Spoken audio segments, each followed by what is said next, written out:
আজ আমরা আবারও এই ভিডিওটির মাধ্যমে জানব 20টি গুরুত্বপূর্ণ বিষয় সম্পর্কে। তো চলুন সকলেই ভিডিওটি দেখুন এবং চ্যানেলটি সাবস্ক্রাইব করুন।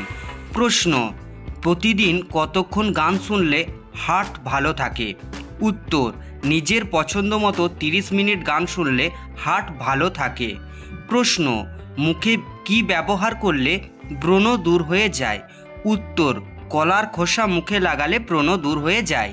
প্রশ্ন: কোন খাবার বেশি খেলে শরীরের ক্যালসিয়াম নষ্ট হয়? উত্তর: রেড মিট বা লাল মাংস বেশি পরিমাণে খেলে। প্রশ্ন: দাঁতের ব্যথা দূর করার উপায় কী?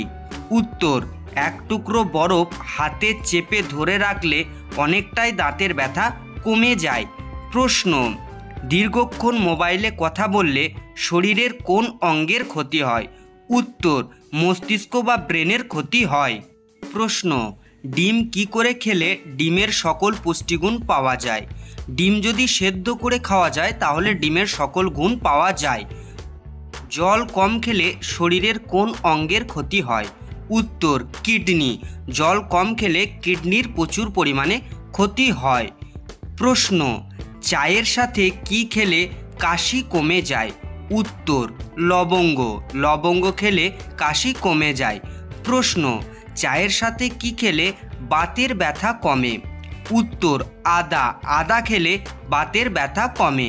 প্রশ্ন: কোন সবজি নিয়মিত খেলে মুখের ব্রণ দূর হয়ে যায়? উত্তর: গাজর। গাজর খেলে মুখের ব্রণ দূর হয়ে যায়।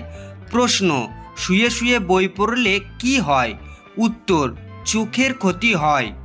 প্রশ্ন: মিষ্টি কুমড়োতে কোন ভিটামিন থাকে? উত্তর: ভিটামিন এ থাকে মিষ্টি কুমড়োতে, তাই মিষ্টি কুমড়ো খেতে পারেন। প্রশ্ন: কোন তেলের রান্না খেলে ক্যান্সারের ঝুঁকি কমে?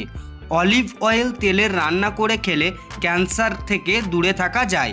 প্রশ্ন: মানুষের মৃত্যুর পরও শরীরের কোন অঙ্গ বাড়তে থাকে? উত্তর: নখ। প্রশ্ন: কোন পাতার রস খেলে ফুসফুসের সমস্যা কমে? উত্তর: তুলসী পাতার রস খেলে বা তুলসী পাতা খেলে ফুসফুসের অনেকখানি সমস্যা কমে যায়। প্রশ্ন: ডাবের জল খেলে কোন রোগ ভালো হয়? উত্তর: জন্ডিস রোগ ভালো হয় নিয়মিত ডাবের জল খেলে। কোন সবজি মানসিক চাপ কমাতে সাহায্য করে? উত্তর: গাজর। গাজর খেলে আমাদের মানসিক চাপ অনেকটাই কমে যায়। প্রশ্ন: মানুষের শরীরের কোন অঙ্গে কখনো ঘাম হয় না? উত্তর: ঠোঁট। ঠোঁটে কখনো ঘাম হয় না। প্রশ্ন: বাচ্চাদের অতিরিক্ত চিপস খাওয়ালে কী সমস্যা হতে পারে? কিডনির সমস্যা হতে পারে। প্রশ্ন: অতিরিক্ত তেলে ভাজা জাতীয় খাবার খেলে কী ক্ষতি হয়? উত্তর: হৃৎপিণ্ডের নানান রোগ ও সমস্যা দেখা দেয়। তো এই ছিল আজকের ভিডিওটি দেখার জন্য সকলকেই অসংখ্য ধন্যবাদ।